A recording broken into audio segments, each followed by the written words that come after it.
So today we'll start discussing unemployment, which is a very important topic because you hear about unemployment in popular media all the time.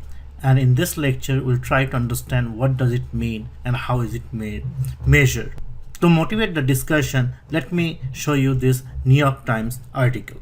So this article came up in New York Times on July 6, 2018, and the title of the article is "The Unemployment Rate That Rose for the Best Possible Reason." Now that's a pretty weird title, isn't it? So let's try to understand what this article is talking about. The bad news in the June job numbers released Friday is also the good news. The unemployment rate rose to 4% last month from 3.8%, which in many contexts would be reason to worry about a softening economy.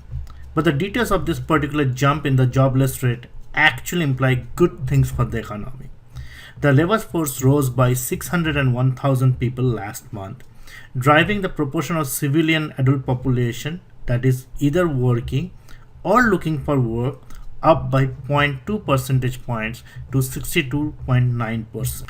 The unemployment rate rose because not all of the people looking for work found it immediately. That suggested they were ready and willing to fill the jobs that employers have kept creating at a healthy rate at an additional 213,000 positions in June alone. Now, there are a lot of jargons are used here. For example, the words like unemployment rate or words like civilian adult population and words like labor force.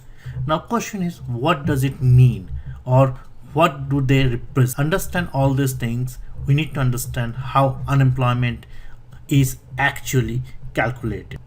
So unemployment is measured by the Bureau of Labor Statistics, a federal government organization, and they are the one tasked with measuring unemployment in the United States.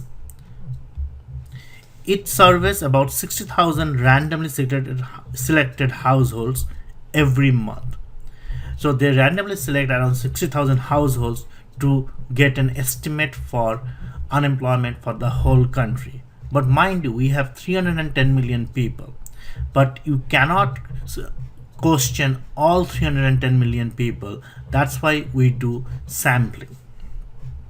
And this survey is called a Current Population Survey, CP, or also called CPS. So Current Population Survey is the one that's carried out by BLS to measure unemployment. Based on the answers to the survey questions, the BLS places each adult into one of three categories. So basically they call you up and they ask or try to find out in which category you fall. Either you are employed, either you are unemployed, or there's a possibility that you are not in the labor force. So first let's try to understand what's the difference between employed or unemployed, or how the BLS do differentiate between employed and unemployed. So BLS considers a person adult if he or she is over 16 years old.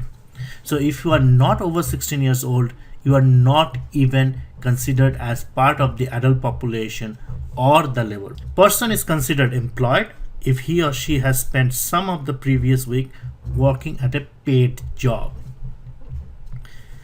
A person is unemployed if he or she is on temporary layoff, is looking for a job, or is waiting for the start date of a new job. So basically, if you are laid off temporarily, then you are also considered as unemployed. Or if you are looking for a job, though you have not get a job, you are unemployed. Or if you have a future start date of a job, you are considered as unemployed according to BLS. So you might have a job lined up from tomorrow, but BLS, if calls you today, they'll consider you as unemployed. A person who fits neither of these categories, such as full-time student, homemaker, or retirees, is not in the labor force. So you can imagine a good chunk of population or adult population is not part of the labor force. If somebody has retired or somebody who is a full-time student, which perhaps many of you are, then you are not part of the labor force. Now, what is labor force? What does it include? So labor force is nothing but the total number of workers, including both the employed and the unemployed. And BLS defines the labor force as the sum of employed and the unemployed. So let's look at some data. Now in this data, this slide, I'm presenting data from January 2017. And it shows that in January 2017, total employed was 152,081,000. Total unemployed was 7,635,000 people were unemployed. And look at out of labor force. These are the adult population who are not in the labor force. There are 94,366,000 people who are not part of the labor force. Before we conclude, let me put forward few useful formulas. So adult population is nothing but summation of labor force plus not in labor force. And mind you, you are considered as adult population if you are 16 and over. And labor force is considered as or calculated as employed plus unemployed. In the following lecture, we'll start talking about how to calculate unemployment rate.